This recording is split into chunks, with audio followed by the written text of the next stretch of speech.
What's going on, everyone? So let's talk about Dennis Schroder for a minute, because I do think he is going to be a huge factor in this Golden State Warriors series. Now, in the last series against the Memphis Grizzlies, Schroder was kind of a non-factor. He was kind of almost non-existent in a lot of ways. The Lakers, they ended up winning that series, obviously, but Dennis Schroder it just seemed like he wasn't even there at times. He had some solid moments defensively, but really just on the offensive side, just could never really get it going. His best game and his best performance was Game 4, in which he scored 12 points, and he actually shot well in that game. He was 3 of 5, 60% from the field. But outside of that, his second best game was a 3 and 6 performance. And other than that, he had a 1 of 4, 0 of 2, 0 of 3, just could never really get it going on the offensive side. Now, to be fair, the Memphis Grizzlies really kind of packed the paint defensively. They were a much better defensive team, and Schroder kind of just seemed to have his struggles as opposed to a Golden State Warriors team. He should be able to get into the interior and kind of do a little bit more on the offensive side. But the Memphis series was a big just kind of turnaround compared to Minnesota, right? Minnesota, granted, that wasn't a series, that was one game, but Schroder was massive in that game and really helped us down the stretch to win that game, taking over down the stretch and putting us into the playoffs. So Dennis Schroder was just a huge factor that I really think can continue to be a factor. I mean, during the regular season, he played 66 games for us. He started 50 of those 66. Once the roster turnaround happened, he went and became our sixth man and kind of took over that Russell Westbrook role, which I think he is much better suited as that sixth man. He would have played pretty much the whole year, but he had that early injury in which he missed like the first 2-3 weeks of the season. But during this season, he was very productive. He gave us just under 13 points per game, just under 5 assists. He had just under a steal and a block per game, and was just he was our best free throw shooter at 85, almost 86%. He was getting about 4 free throw attempts per game. Just the field goal in general, EFG was 47%. His 2-point percentage was 46%, so he shot 46% overall, which was really nice. His 3-point percentage was not great. He was 33% on the year, but he did have some nice moments throughout. A couple, he was really hot and cold. He wasn't consistently from just shooting the 3 ball, but he played 30 minutes a game and shot about 42% overall from the field. Again, nothing that is like super standout-ish, but great in that sixth man role. But where he really thrives is defensively, Dennis the Menace. And he is going to be such a massive factor in this Warriors series because he's our only guard that can really guard Steph Curry. You're never going to stop Steph Curry, but can you make it difficult? Can you wear him down over a 7-game series? Can you make him, instead of shooting, 50% from the field, can you shoot 48%? Because that could literally be the difference between you winning and losing a game against the Golden State Warriors. Steph Curry was on an absolute tear in that Kings series, and they had nobody that could even stay in front of him, let alone slow him down. I mean, Steph Curry was just walking to the basket every possession, and the Kings had no answer. The Lakers, they have a Jared Vanderbilt who could be very tough, could be a deterrent, can, make Steph Curry have to work for stuff. Obviously, Anthony Davis in the interior. Steph isn't going to be able to just walk to the basket every possession. But you also need guys that can get into him, that can be a point of attack, that can fight over and under screens, whatever you need to do to get and just be a deterrent for Steph Curry. Deny him the ball. Jared Vanderbilt, again, should do a good job of that, but so should Dennis Schroder. And Golden State loves to run a lot of sets where you have Steph just coming off girls and back screens and multiple screens at times, and it's a lot of work. It's very exhausting. I mean, you've heard countless players talk about how, like, by the time the game's over, you're exhausted having to chase Steph Curry around all game, and that it's a nightmare. Well, the Lakers have several guys, but Schroder, who's a guy that is relentless, like his high energy, high motor, just non-stop ability is what is going to be a huge factor in this series. Schroder, obviously we need him to score more. That would be nice. But even if it's just solely as a defensive player in spots, that's perfect, right? Having him and his ability to just chase around Steph Curry. He has the speed to stick with him. He has, the physicality, all of the things you need. Again, you're not going to stop Steph Curry. Steph Curry's probably still going to average 30 this series. But there's a big difference between him giving you 30 on like 55% shooting and 30 on, 47% shooting or 48% shooting. That's a huge difference because it takes more shots in order for him to reach that goal. And that's what it's about.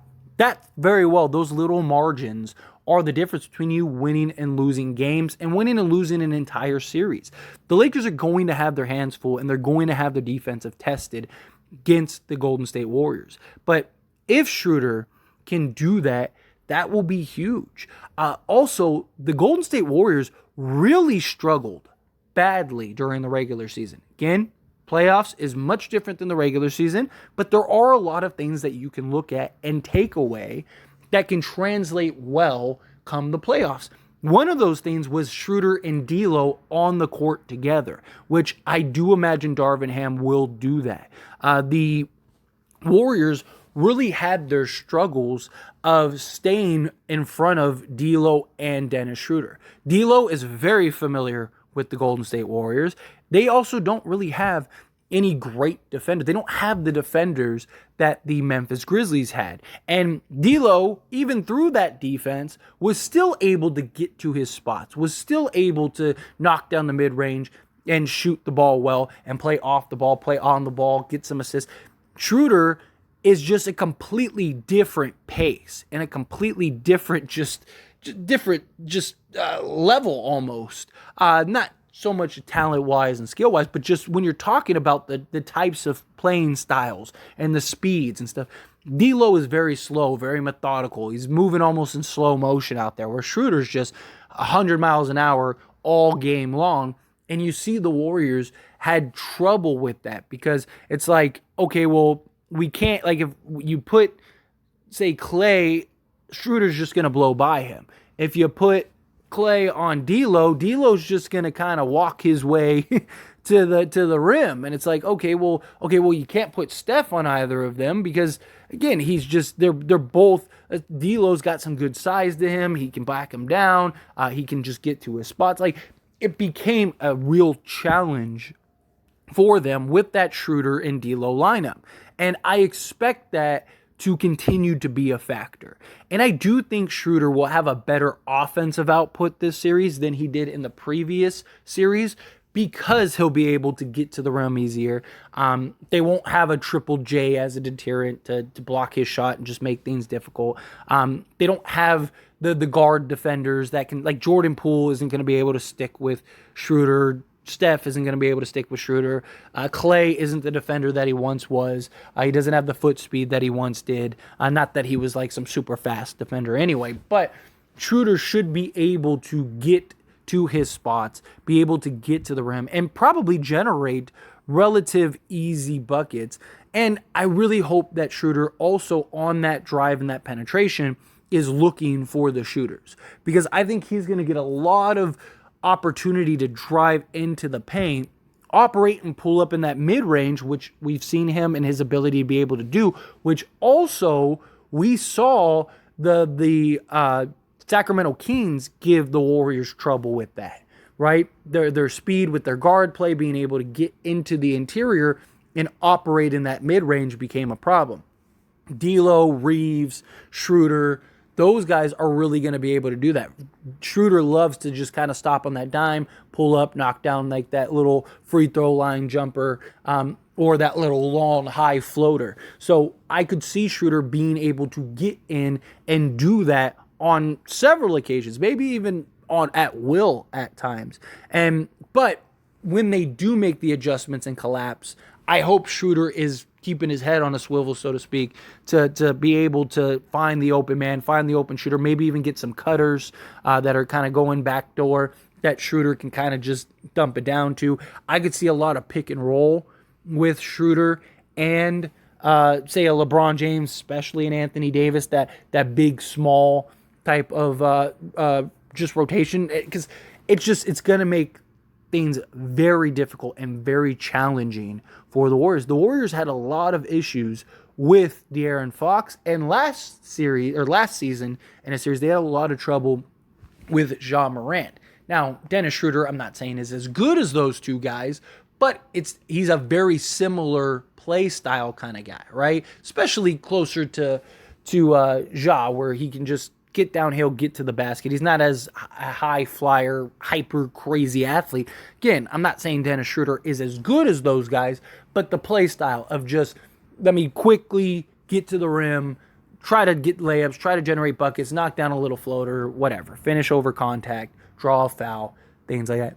That's where I think Schroder is going to live, and that's where I think Schroder will have his effects on this game and have that impact on the offensive end. He wasn't really able to do that as much against the Memphis Grizzlies because, again, they got guys like Ja has been a good defender this year, right? I mean, he's 3 points better than league average this year.